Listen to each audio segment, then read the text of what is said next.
UI cinema ಹೇಗಿದೆ ಅಂತ ತಿಳ್ಕೊಳ್ಳೋದಕ್ಕೆ ಫಸ್ಟ್ ಶೋಗೆನೆ 6 ಗಂಟೆ ಗಿರಿನಗರ ವೆಂಕಟೇಶ್ವರ ಥಿಯೇಟ್ರಿಗೆ ಬಂದಿದ್ದೀವಿ.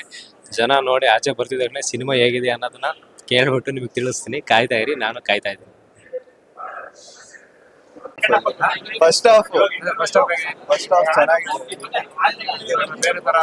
ಇಲ್ಲ, ಉಪೇಂದ್ರ ಸರ್ ಫಿಲಮ್ ಅಂದ್ಮೇಲೆ ಉಪ್ಪಿ ಸರ್ ಫಿಲಮ್ ಅಂದ್ಮೇಲೆ ಯೂನಿಕ್ ಇದ್ದೇ ಇರುತ್ತೆ.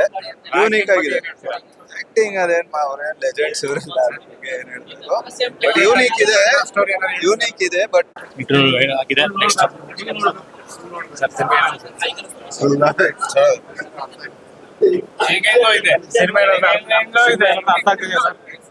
ಚೆನ್ನಾಗಿದೆ. ಇನ್ನು ಇಂಟರ್ವಲ್ ಇದೆ, ನೆಕ್ಸ್ಟ್ ಸ್ಟಾಪ್ ನೋಡ್ಬೇಕು. ಆಮೇಲೆ ಕನ್ಫ್ಯೂಷನ್ ಇದೆ. ಕನ್ಫ್ಯೂಷನ್ ಇದೆ.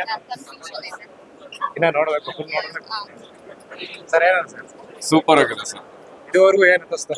ಇದುವರೆಗೂ ತುಂಬಾ ಡಿಫ್ರೆಂಟ್ ಆಗಿದೆ, ಎಲ್ಲ ನೆಕ್ಸ್ಟ್ ಲೆವೆಲ್ ಮಾಸ್ ಸಿನಿಮಾ ಅಂದ್ರೆ ಫುಲ್ ಸೂಪರ್ ಆಗೇ ಇರುತ್ತೆ. ಯಾವಾಗ ಇಲ್ಲ ಇಲ್ಲ, ನಿಜಾನೇ. ಅದು ಇನ್ನ 20 ವರ್ಷ ಆದ್ಮೇಲೆ ಎಲ್ಲಾರ್ಗು ಅರ್ಥ ಆಗುತ್ತೆ ಅಷ್ಟೇ. ಇಲ್ಲ, ಇವಾಗ ಅರ್ಥ ಆಗಲ್ಲ ಅದು. ಹೌದೌದು, ಎಕ್ಸ್ಪೆಕ್ಟೇಷನ್ ಹೌದೌದು, ಚೆನ್ನಾಗಿದೆ.